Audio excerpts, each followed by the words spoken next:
Welcome to my life. Today, I want to talk briefly on waist pain,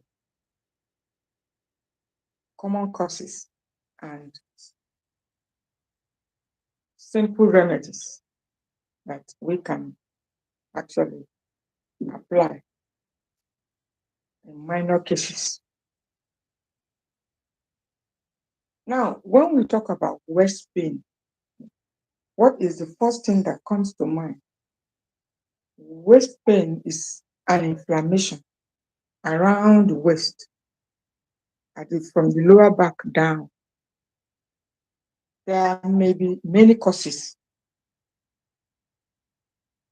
of waist pain, but most common causes that I know are caused by too much acids in the body.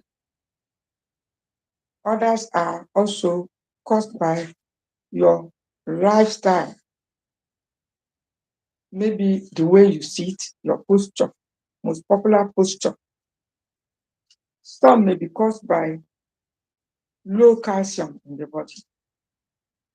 Some also, depending on the side of, on the position of the waist pain, some may be linked to kidney problems, upcoming, upcoming, I say, kidney problem, depending on the side where the pain is.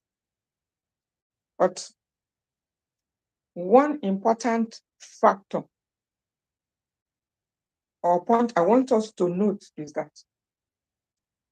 waist pain is curable, it's also preventable if you follow some of these tips. Though it is age related, most people that suffer waist pain are older adults, but youth also do complain occasionally, may come up with waist pain due to some maybe injuries. In the case of youth or younger people, it may be due to internal injuries, maybe unknown to the child.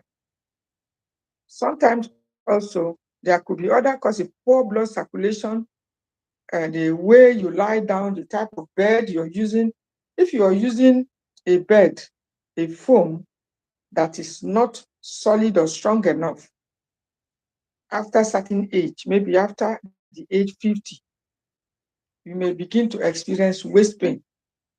And in that case, the first thing to do is to get an orthopedic bed. You don't need much medications or home remedies. It's not always pain that are caused by some of the causes already mentioned here. Some may be due to the type of bed you're using after a certain age. If you're using a bed that does not give room for smoothness or proper blood circulation while you are asleep, over time you may develop waist pain. I have had cases of waist pain that were managed simply by changing the bed, the foam, to an orthopedic bed.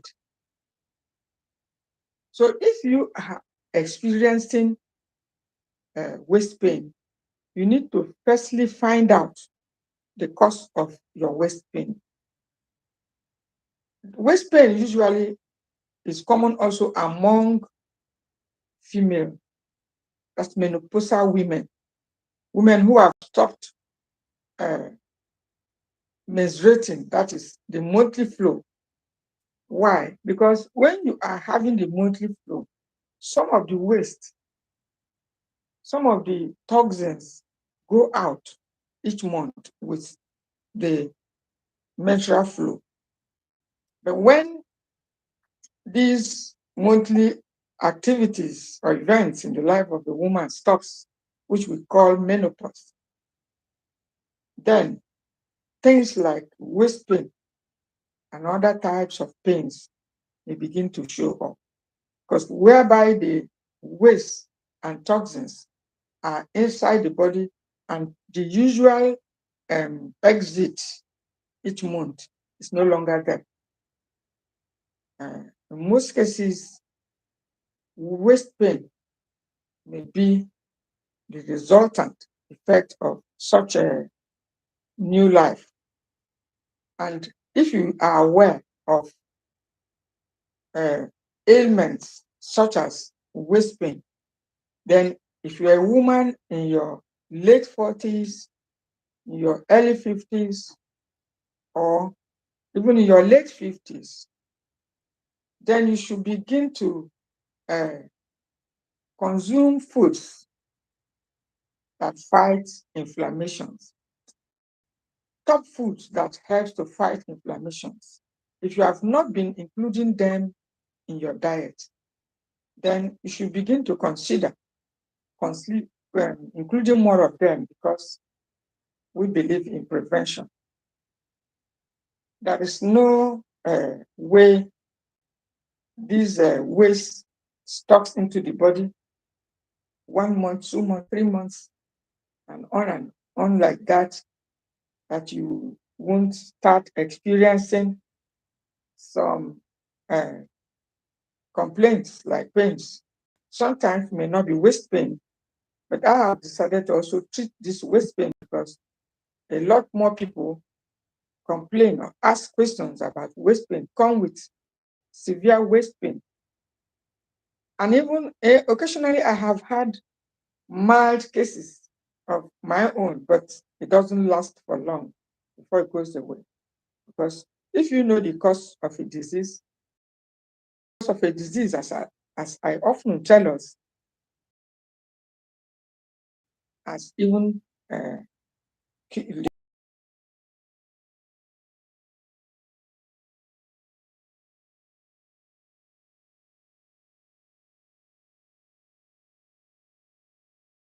of pain, it's also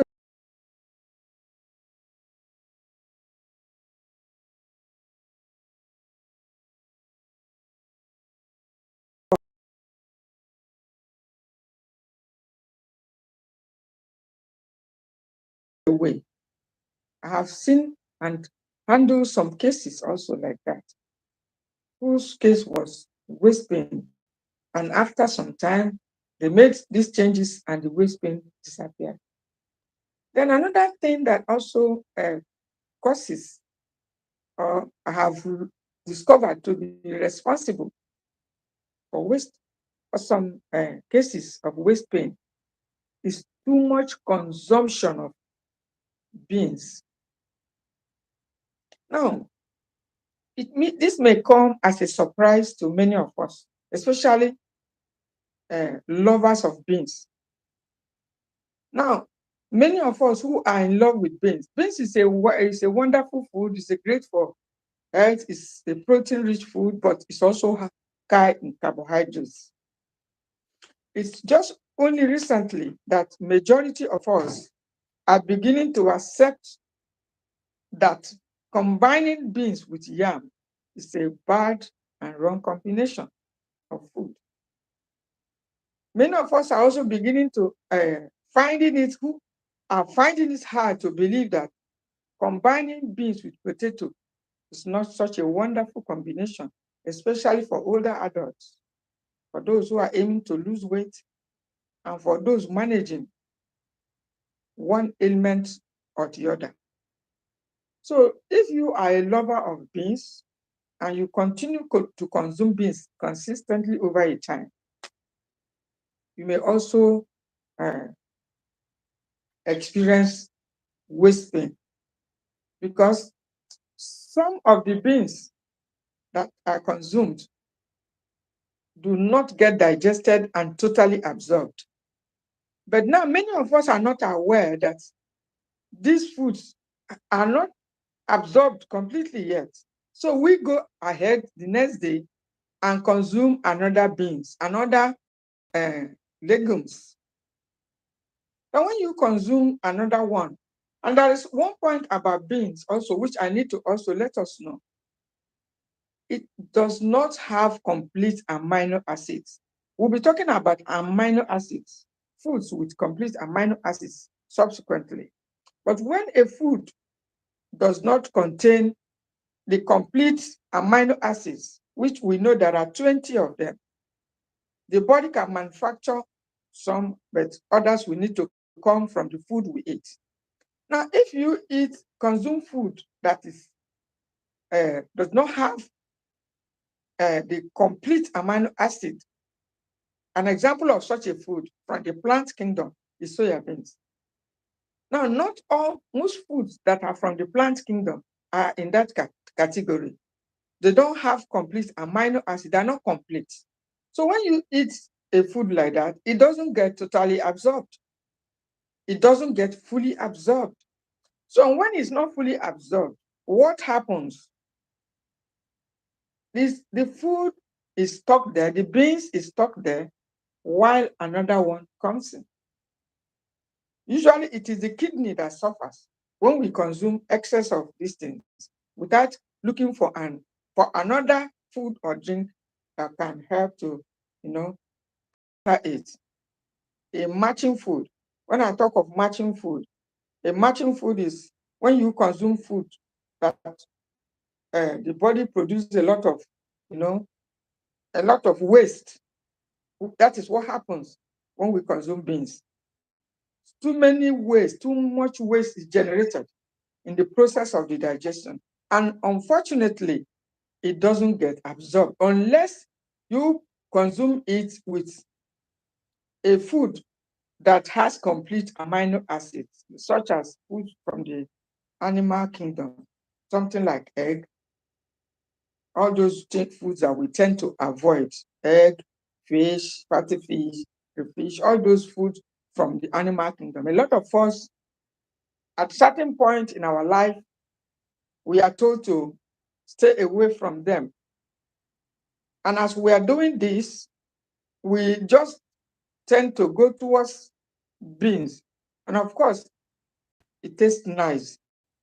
We tend to love it. So if you continue consuming it in large amounts, continuously, the effect you're going to have over time is going to be waist pain. And not only waist pain, other forms of pain, including kidney pains. Those pains that comes at the back, some of them are symptoms that the kidney is already under stress. Now, if you know the foods that affects your kidney negative, that wounds your kidney, would you like to be eating that food too much and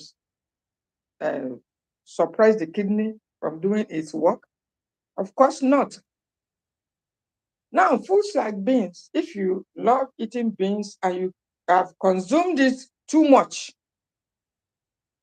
within a period continuously, probably because you have fewer food choices to make, or you do not even know where to get your protein from. So you rely solely on protein from beans. And of course, the protein from beans is not complete. So I have had cases. I have had some people whose problem was waist pain, severe waist pain. And after discussing and interrogating them, I asked the member, do you consume much of beans? And many of them are shocked. How do I know? I said, because the type of pain you're complaining about mostly comes from consuming too much beans, mostly that are not digested. And while those ones are not digested, the next day you are set to eat another beans. The third day you are set to eat another beans. Now, I shall be telling us the foods that we can eat if you are in that category that can help pull out the undigested beans and legumes out of the kidney and out of the body. Some of them are stuck deep down, and that is why the pain is so excruciating. And that is why sometimes the pain is so much, because beans itself is inflammatory. We know I have on various platforms talked about inflammatory foods. And one of such foods, being inflammatory does not mean that a food is bad. No. But we need to understand how these foods behave when they get into the body. So if a food has an inflammatory response, we should be able to know. So if a food is inflammatory and you eat it consistently without an anti-inflammatory food to counter it, over time, you will start experiencing waist pain, because waist pain is a result of inflammations. The inflammations is the body's way of complaining that something is about to happen to it. It's our body's way of indicating that it's no longer secure, it's no longer safe. It's our body's way of showing that it's under attack. That is inflammation. So in the first place, it's not really a disease when it happens first. But when we ignore these inflammatory signs and symptoms and continue to feed on more inflammatory foods, I shall be addressing top inflammatory foods that we eat on a daily basis. So when we continue to consume these foods, over time, the result will be waist pain. Now, like I said earlier, it's not only waist pain, mostly heat. It's at other places, but mostly women complain, probably because of maybe the womb, the ovary, and the other events that may have taken place in the course of childbearing, or causes like sedentary life or postures and various other things, may even weight gain. Because when you add weight, we have visceral weight gain. Some are on the stomach, some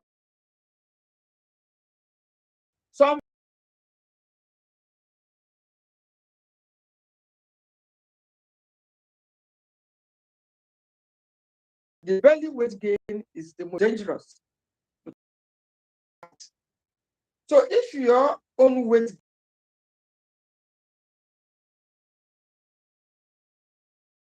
was, most likely you suffer waist pain.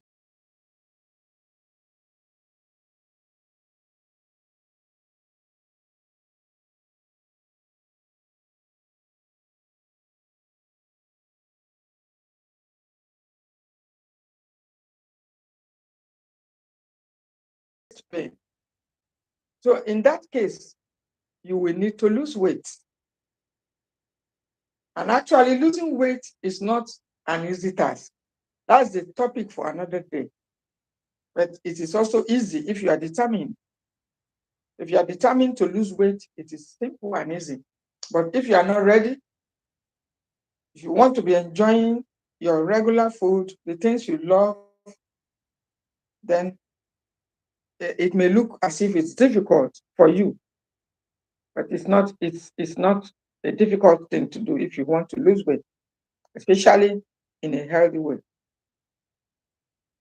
So weight gain is a factor when you are complaining or experiencing waist pain.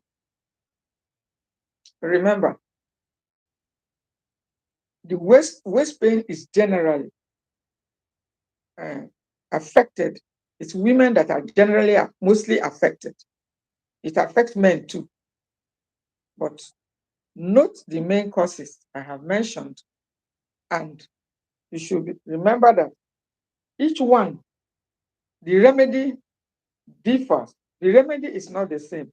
Why I do not agree on all these remedies that People say they Google something and they will Google it. Yes, it's good to Google it. It's good to check the Google and whatever.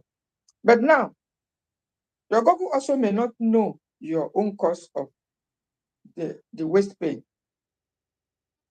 If your waist pain, if the waist pain you searched on the internet, for instance, was caused by maybe the type of foam or bed the person uses, it definitely may not suit your own. Maybe your own waist pain may have been caused by excess beans in your diet or undigested protein in your diet. Your own waist pain may be caused by acids. I haven't told us about acids, the way acid work. It can also get stuck there when you eat some food that are acidic. Highly acidic and processed foods can get stuck there. Then there's also another cause of waist pain, which I have sometimes experienced, and that is when the arteries are clogged. We should be able to also know that clogged arteries is common among older adults. And when arteries are clogged, it can also open door for ailments like waist pain. So we also will be talking about foods that unclog arteries. I will talk about that on a separate day, because when you notice that your arteries are clogged, you can actually unclog it by applying the right food in the right amount. Remember that you don't have to overdo anything. Moderation is always our rule. When you work on them say or whatever, you may overdo it. And it has its own negative effects, whether it's natural food or whichever. There is always, a limit. So you don't have to use the waist pain of Mr. A to manage the waist pain of Mr. B. And that is why when people complain about waist pain, I always like to talk with the person. I always want to engage them on a one-on-one chat, because I need to know what you'll be eating, your lifestyle, your age, the type of bed you sleep on, the nature of your job, whether it's a job that puts you in a position, mandatorily in a position that can give rise to waist pain. Now, this waist pain, you may have even been doing a particular, stuff over the years, and you are getting away with it. It doesn't affect you. You are okay. But as you begin to age, sometimes you may not be aware that the body is also gradually aging. And so sometimes that same task you have been doing for several years, like driving, for instance. I know waist pain that were caused by driving. I had also experienced it, because some of the things I talk about, I had also experienced. So I get to know that this happens, because I know there was a time I was driving. I had one of my members, who complained of waist pain. It's a man, actually. So, being a man, when he came to me with the complaint of waist pain, the first question I asked was driving. And he confessed that he drives a lot, a long distance, and that I said, what of the seat that you are sitting on? Say the seat is low and all of that. And I had to advise him to park the car, because I did that some years back. I had to park my car because of waist pain, in order to avert the waist pain. Because if you know the cause and you want to continue enjoying, of course, that's not an enjoyment because of the traffic on our roads. Because I was actually driving a very long distance, which was not common with me, especially at weekends. And when I began to experience this waist pain, I quickly tried to check the causes and I linked it to that my long driving. This was several years ago. And immediately I discontinued the driving and parked the car. That was the end. In less than 3 weeks or 2 weeks, waist pain was gone. So most of the diseases we actually try to use uh, drugs to manage. The body can manage it. Your body has been fashioned to manage these things. If you provide the right food, the right materials, and then discontinue from the cause of the disease. Now, if you stop what caused it, what caused the waist pain, of course, the waist pain can heal itself. If you just stop the cause. And that is where we must focus and pay attention to so that we do not just uh, begin to look for remedies. I have part of remedies. Lots of remedies for home remedies for waist pain. Tested remedies that people used for waist pain that worked. But it's not about the remedy, it's about sustainability. Something you treated, you made a herb and took it, and it went. Then tomorrow,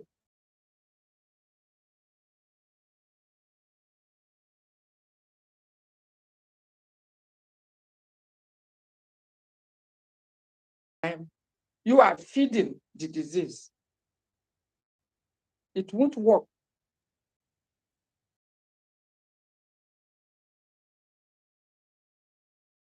It's better to start having, and of course,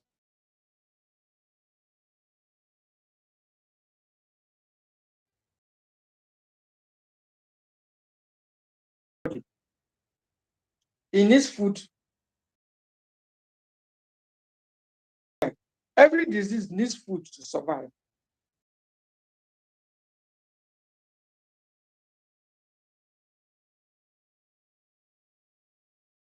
So, one of the ways to manage most diseases and ailments, so in starving the disease, praise God. Starving the disease. When you starve the disease, you starve the disease, and then you that's all. The disease will disappear. It will die off. But the problem we have most times is while we are taking medications, we are also feeding the disease.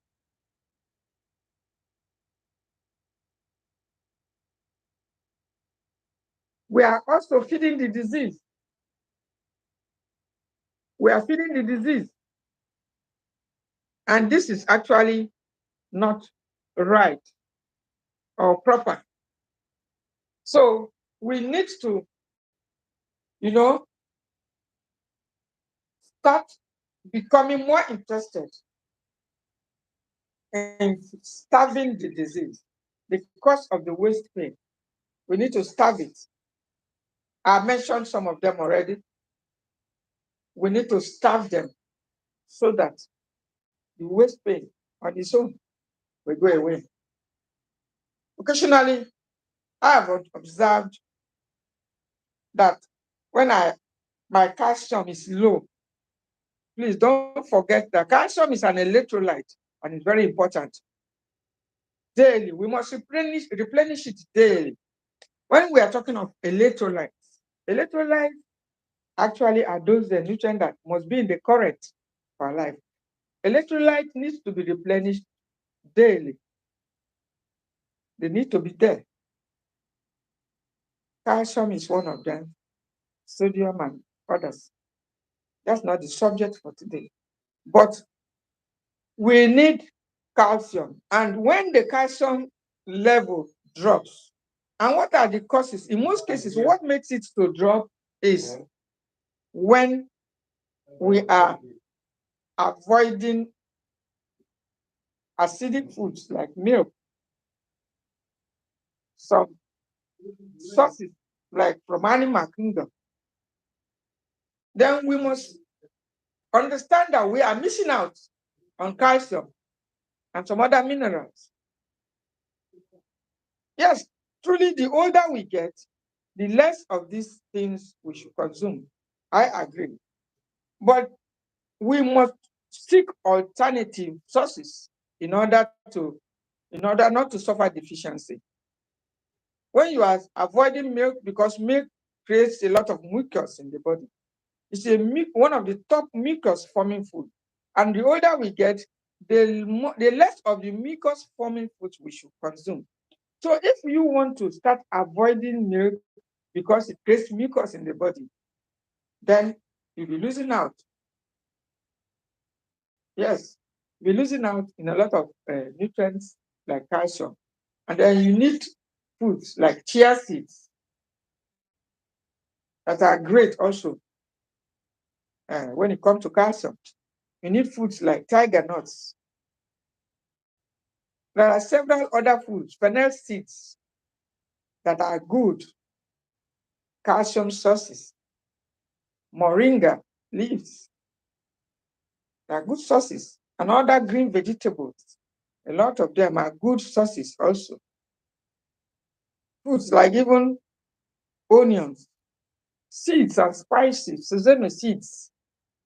Many of us don't consider these seeds, this food. We are only familiar with some of the regular and popular ones, familiar ones that we consume. So when the body is deficient of this important electrolyte, which is calcium, the resultant effect sometimes waist pain. It may not be your own case, but I had at one time experienced a waist pain that was later linked to low calcium. And why did I say it was later linked to low calcium? When I increased my calcium intake through the other means, it disappeared. That's how I got to know that it was linked to calcium. The waist pain disappeared. Now, if you are experiencing waist pain and the waist pain has stayed for long, you will need a follow-up. As a matter of fact, you will need to follow and subscribe to this channel so that we can look into the real causes of the cause of your own. We need to trace it back because some of the waist pain have been sitting for too long. Now, when a disease is allowed to stay for long, they are sensitive, they are sensible, they behave like humans. They tend to take the place, that location where they are, as if it's their abode. So taking them out, we need a lot of discipline from the host, which is you or I. So you will need to do some, sacrifice before you take them out. It's just like when you talk of fat. It's easier to add fat than to lose fat. Because if the fat had stayed for a very long time with you, it's difficult to take them out. You will really need a lot of discipline in order to take them out. That is how it works. If they've been there for long, if they've been sitting for long, the body is used to it. The body is comfortable with it. So anytime to change the switch, the key. Let me give you an instance of what I'm talking about. If you have locked a door for a long time, for a very long time, it takes, and after some years or several months, you want to open it. It's not always easy. Rust and a lot of things will discourage you or hinder you from opening it. So when you want to switch the key, because before you can start burning fat, you need to burn carbohydrates and sugars. These are the ones before the real fat that we're talking about. So when you want to switch the key and get to the fat, the hunger pang will be so much that sometimes you'll be feeling dizzy as if life wants to get out of you. And because of that,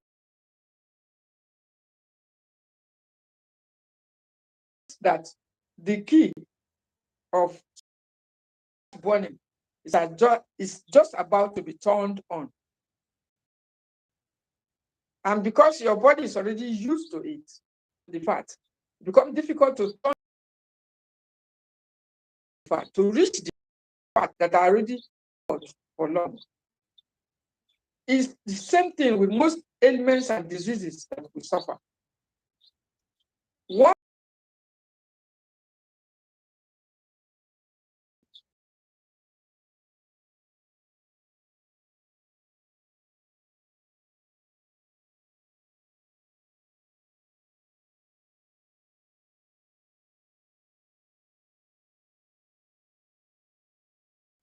Now, that early detection does not apply to cancers only. It applies to all diseases. Once you detect it early, you conquer it then. But if it's allowed to sit for long, the same thing with waist pain, it becomes difficult to handle. And that is when you need help from an experienced coach. You won't just be trying anyhow, anything. You will need a support in that case. So it's not enough to say, I read it, someone told me, someone tested this, it worked for him, it worked for her. I don't know why it's not working for me. It's because you haven't consulted an experienced coach to help you out.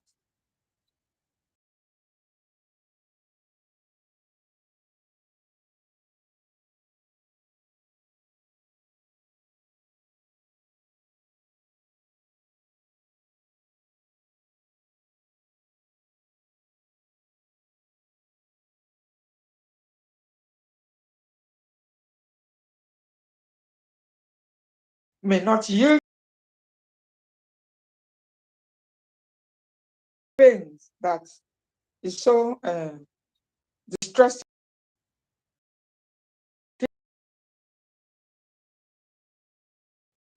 The more you take medications, the more the pain to increase, especially those. And even those that are reaching at it, coming, generated from the drug.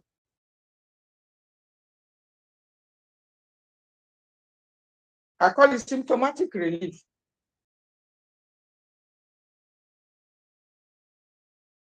Relieve you of the symptom. That's what most pain relief drugs does. I don't see them treating you permanently, like the way natural foods does.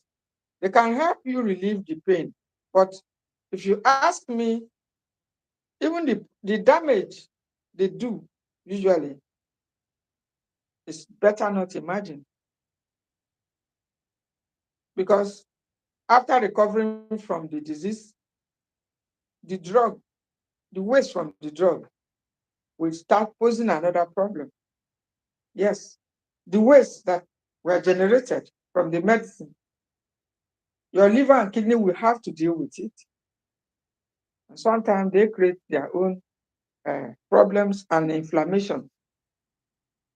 So it's important to know and understand that when you are addressing uh, things like waist pain, firstly, find out the cause of your waist pain, and then you withdraw food. Withdraw food if you are feeding it. If it has to do with your sleeping material, you need to change it. So it diverse a lot of things. It's a whole, it's not as simple as you see it. When somebody says, I'm having pains and I've been treating it, doing this, it's not going. I know why it's not going. The reason not going is why it is not going is simply because you have not addressed the root cause of the disease. You have not addressed the root cause of the waist pain. It could be back pain. Now, some food also some cause can cause pains. Very healthy foods, can cause pain. Very severe pain. Now, I give you an example of such a food. And this food, you must avoid it when you are having pains. Please. It's a powerful food. It's a superfood. I love it. But if you are going through pain, stay away from soya beans. Soya beans is one of my well talked about foods that has complete amino acids.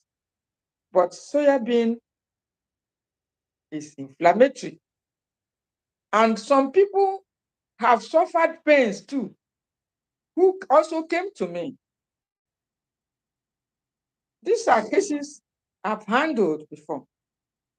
Over the years, someone came to me some time ago and said she was having severe pain. It's a young lady. I tried to trace from the discussions we had. I asked the question, do you take soya beans? She takes lots of it. I said, stop it. He said, but you told us that soya beans is good and it's blah, blah. I know that I few people that have soya beans allergy, but I don't have it. And a lot of people don't have. It's a wonderful food, especially when it comes to protein and minerals. It's great for heart health too. Those who are suffering heart-related issues, they can include it moderately. It's one of the foods I also eat regularly, once in a while. But I notice also that the older you get, the less of such foods that tend to, that are inflammatory you should eat, because you'll be adding weight. It will be causing you to add weight. And so if you're managing things like high blood pressure, you're managing all this stuff, it may not work well for you if you are consuming it in large amounts. So if you are experiencing pain, you should also check whether there is too much soya beans in your diet. And then sometimes some people are not even consuming the soya beans directly, but they are taking a supplement. I don't want to talk about supplements today. I don't want to talk about supplements so that I will not make enemies because of those who are into marketing of supplements. I don't want to make, some people to come and say, I'm spoiling business for them. I don't want to spoil business for anybody. But on a separate day, I shall talk about food supplementation, the dangers, the good and the bad. Can we survive without supplements? I will talk about that on a separate day. But some individuals I have met also who are not consuming soya beans as a food, but they are taking a supplement that maybe for fat burning or for some other things. The supplement contains soya beans. And I have also noticed that most of those supplements, it's difficult to see the one without soya beans. Sometimes they will not indicate on the body, but a good number of them will indicate that it has soya beans. So if you are taking a supplement, it's important to find out the constituents. What are the things inside that supplement? Does it have soya beans? Because most people that take such supplement that contain soya beans, they end up with pains also. Unknown to them, where is the source of this pain? But in the course of questioning them, you discover that there is a supplement that contains soya beans, which they are consuming, and it is causing inflammations and giving them pains. So if you are going through waist pain, you need to also check if you are taking any supplement and whether that supplement contains soya beans. Some, they may say it contains traces of the soya bean. No, traces, even if it traces and you are going through pains, you may suspend it for a while and check whether you will experience improvement. Because if you suspend it for about 2 weeks or a week and you are experiencing improvement, then you may link it that it was actually contributing or may even be the root cause of the problem. So it is important to know the cause before the cure of your waist pain. Most of this waist pain can just be managed without all those medications and seriousness we give to it, especially if you nip it when the pain is coming. Don't neglect it. Don't use aboniki and massage it. Because a lot of people, I will talk about aboniki. I'm not an aboniki or somebody person. I don't believe in it. I will tell you my position. If you are using it, continue, but I will talk about it also. Know the brand you are using. They do not actually solve the problem. They can give you symptomatic relief in the form of heat, which is okay. You can use the heat and relieve yourself. But if you are looking for a permanent solution, there are better things we'll be talking. There are essential oils that I'll talk about. Very, very wonderful essential oils that can help you to, resolve some of these things without inviting toxins, without causing inflammations. Because most of this, or whatever, whether it's ointment or whatever we use or buy from the roadside, it's either they are healing you from the right and then killing you from the left, or vis-a-vis, whichever way. It could be either way. But if they are giving you something, they are also taking something from you.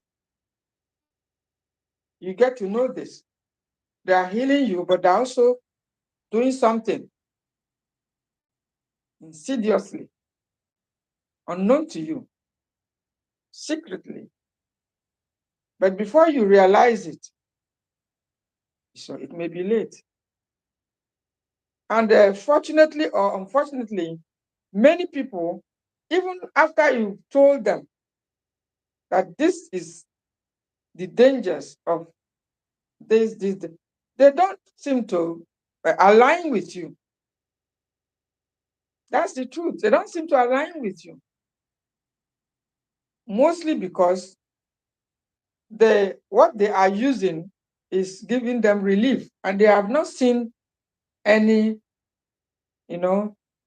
distressing effect from it.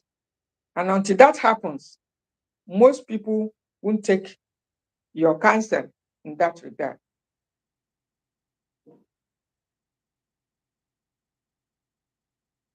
They won't take your counsel in that regard. They'll ask you to keep it to yourself. But I don't pray that before, when we seek for solution, it won't be late.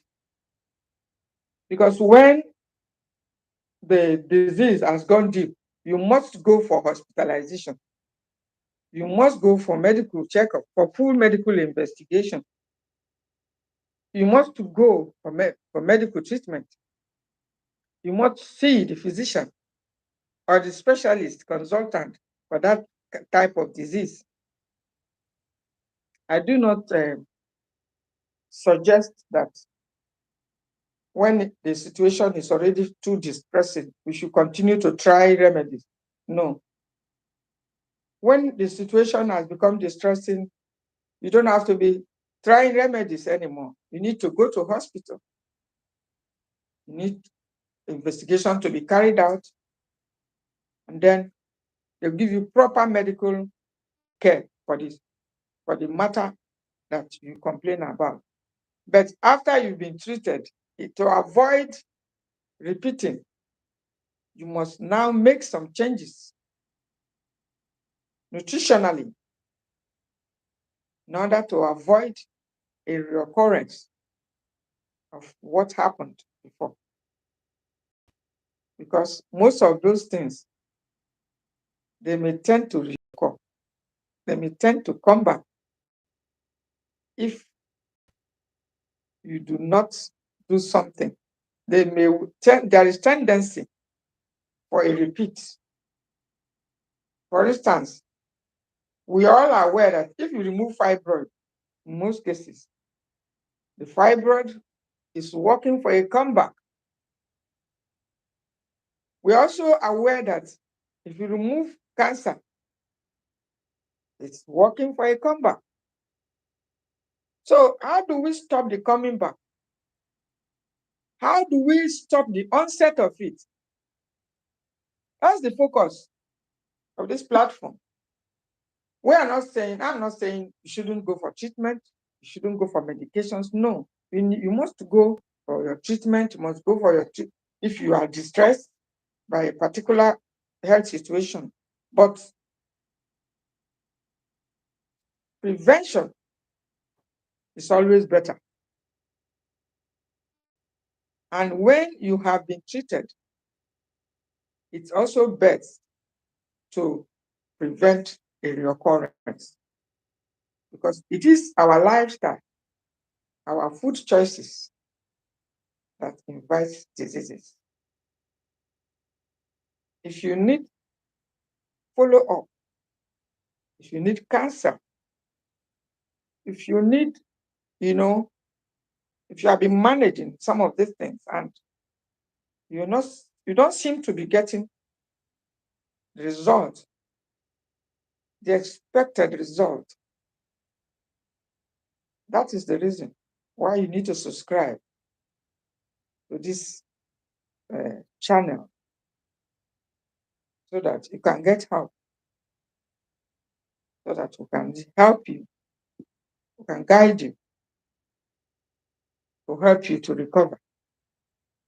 Because your body has all it takes for total recovery. It all depends on you.